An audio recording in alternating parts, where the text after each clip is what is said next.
રાજ્યમાં ફરી એકવાર છૂટો છવાયો વરસાદ પડી રહ્યો છે। આમ તો ચોમાસું વિદાય લઈ રહ્યું છે, પણ ઉત્તર ગુજરાતમાં હળવા ઝાપટા ગઈકાલે પડ્યા અને દક્ષિણ ગુજરાતમાં આજે વરસાદ વરસ્યો છે। હવામાન નિષ્ણાત કહી રહ્યા છે કે વરસાદ હજી ગયો નથી, એ બ્રેક પર છે।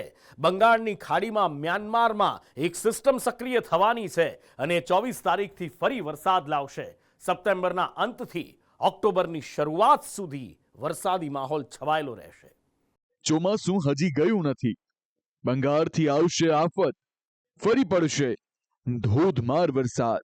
ગુજરાતમાંથી ચોમાસાની વિદાય થઈ નથી, પણ હાલ મોન્સૂન બ્રેક જેવો માહોલ બન્યો છે, જેના કારણે રાજ્યભરમાં છૂટાછવાયા ઝાપટા પડી રહ્યા છે। બુધવારે ઉત્તર અને પૂર્વ ગુજરાતમાં વરસાદી ઝાપટા દેખાયા હતા, તો ગુરુવારે દક્ષિણ ગુજરાતમાં વરસાદી માહોલ દેખાયો।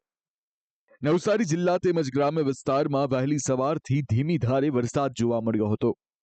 હવામાન નિષ્ણાંતો કહી રહ્યા છે કે ચોમાસું હજી ગયું નથી। બંગાળની ખાડીમાં સર્જાયેલી સિસ્ટમના કારણે 24 તારીખથી ફરી એકવાર ગુજરાતમાં વરસાદી માહોલ જામશે। એટલે એક મજબૂત સિસ્ટમ ગુજરાત ઉપરથી પસાર થવાની છે અને એ સિસ્ટમ છે એ લગભગ 24 સપ્ટેમ્બર આસપાસ પસાર થાય તેવી શક્યતાઓ છે। એટલે 24 સપ્ટેમ્બરમાં કદાચ 24 થી 36 કલાક આગળ પાછળ થઈ શકે। 24 અથવા તો 25 થી રાજ્યની અંદર વરસાદની શરૂઆત થશે ને એ જે વરસાદની શરૂઆત હશે એ લગભગ 3 થી 4 દિવસનો વરસાદી રાઉન્ડ હશે અને એ રાઉન્ડની અંદર 2 થી લઈ અને 4 ઇંચ સુધીના રાજ્યના અલગ અલગ વિસ્તારોમાં વરસાદ નોંધાય તેવી શક્યતાઓ છે। વિંડીની મદદથી સ્પષ્ટ જોઈ શકાય છે કે 24 થી 28 તારીખ સુધી ગુજરાતના માથે આકાશી ઘાત મંડરાઈ રહી છે। એક બાજુ હવામાન વિભાગ કહી રહ્યું છે કે ચોમાસું વિદાય લઈ રહ્યું છે અને ચોમાસું રાજસ્થાન પરથી વિદાય લેતું હોય છે। હવે કેરળથી વિદાય રાજસ્થાનથી લે, એટલે ગુજરાતની અંદરથી પણ હવે વિદાય લઈ રહ્યું છે ને હવે છૂટાછવાયા ઝાપટા, હળવા ઝાપટા સિવાય વરસાદની સંભાવના નથી।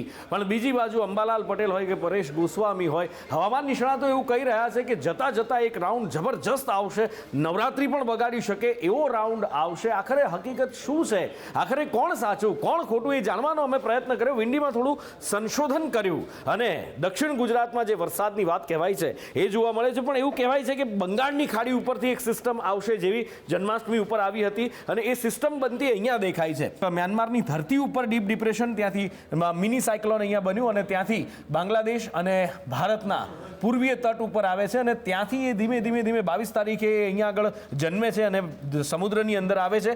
22-23 તારીખે ટ્રાવેલ કરી અને ભારતની અંદર વરસાદ આપે છે। ધીમે ધીમે આ સિસ્ટમ છે અહીંયા જલગાંવને ત્યાંથી મહારાષ્ટ્ર અને મધ્યપ્રદેશમાંથી ગુજરાતના દક્ષિણ ભાગમાં આવે છે અને આ એ વરસાદી સિસ્ટમ કે જ્યાં આગળ ભારેથી અતિ ભારે વરસાદ વરસી શકે એવી સંભાવના વ્યક્ત કરવામાં આવી છે। આમ તો અમદાવાદ સુધી અને આ બાજુ જુનાગઢ સુધી વાદળછાયું વાતાવરણ આ 25 અને 26 તારીખ છે। 24 તારીખે આ બાજુ વલસાડ ને એની આસપાસના વિસ્તારોની અંદર વરસાદ, આ બાજુ છે સુરત સુધી વરસાદ 26 તારીખે વરસી શકે। એની સાથે સાથે ધીમે ધીમે પછી એ સિસ્ટમ નબળી પડે છે, જેમ 27 તારીખ આવે છે પછી મધ્યમથી ભારે વરસાદની સંભાવના જે યલો સ્પોટ છે, પણ ફરી એક રેડ સ્પોટ 27 તારીખે સુરત અને વલસાડની વચ્ચે જોવા મળે છે। એટલે આમ જુઓ તો ગુજરાત માટે 25 થી 27 તારીખ અને પછી ધીમે ધીમે એ સિસ્ટમ અહીંથી ઓસરતી જાય છે। એટલે હજી 19 તારીખ થઈ છે અને 19 તારીખથી આપણે 25, 26, 27નું અનુમાન કરી રહ્યા છીએ કે જ્યારે ગુજરાતમાં ભારે વરસાદ વરસવાની સંભાવના બતાવવામાં આવી છે। બની શકે કે પરિસ્થિતિઓમાં ફેરફાર પણ થાય। બીજા એક હવામાન નિષ્ણાંત અંબાલાલ પટેલ કહી રહ્યા છે કે દક્ષિણ ચીન અને પ્રશાંત મહાસાગરમાં આવેલા વાવાઝોડાની અસરથી બંગાળની ખાડીમાં સક્રિય થયેલી સિસ્ટમ વધુ મજબૂત બની રહી છે, જે 27, 28 અને 29 સપ્ટેમ્બરના રોજ ગુજરાતમાં ભારે વરસાદ લાવશે। સાથે આવો જ વરસાદી માહોલ ઓક્ટોબરની શરૂઆતમાં પણ જોવા મળશે। દક્ષિણ ચીનમાં આવેલા પ્રસાદમાં જે વાવાઝોડાની અસરના કારણે આ સિસ્ટમ હવે ઇન્ટેન્સિફાઈ થઈને લગભગ ત્યાંના અવશેષો બંગાળ ઉપસાગરમાં આવશે અને બંગાળ ઉપસાગરની સિસ્ટમ વધારે સક્રિય થશે અને તારીખ 27, 28, 29, 30 અને 30માં ગુજરાતના ભાગોમાં આવવાની શક્યતા રહેશે। અમદાવાદ અને ગાંધીનગરના ભાગો પણ વરસાદ થવાની શક્યતા છે, મધ્ય ગુજરાતના ભાગો પણ વરસાદ થવાની શક્યતા છે। આમાં કેટલાક ભાગોમાં હળવા ભારે વરસાદ થવાની શક્યતા છે, કેટલાક ભાગમાં તેજ વરસાદ ઝાપટા પડવાની શક્યતા રહેશે।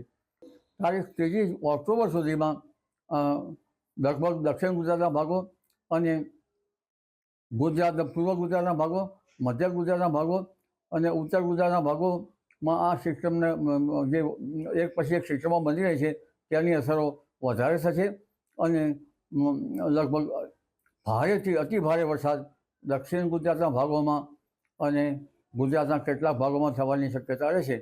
હવામાન નિષ્ણાંતો કહી રહ્યા છે કે ઓક્ટોબર શરૂઆતથી ચોમાસાની વિદાય શરૂ થશે, જે જતા જતા પણ પોતાનું જોર બતાવશે, જેના કારણે નવરાત્રીના તહેવાર પર વરસાદી વિઘ્ન તોડાઈ રહ્યું છે. હવામાન નિષ્ણાંત કહી રહ્યા છે કે આ વખતે ચોમાસાની વિદાય લાંબી ચાલવાની છે, જેના કારણે ગુજરાતમાં પાછોતરા વરસાદની શક્યતા વધારે છે. એટલે કે ઓક્ટોબરના શરૂઆતી દિવસોમાં વરસાદ જોવા મળી શકે છે. બ્યુરો રિપોર્ટ, સંદેશ ન્યૂઝ.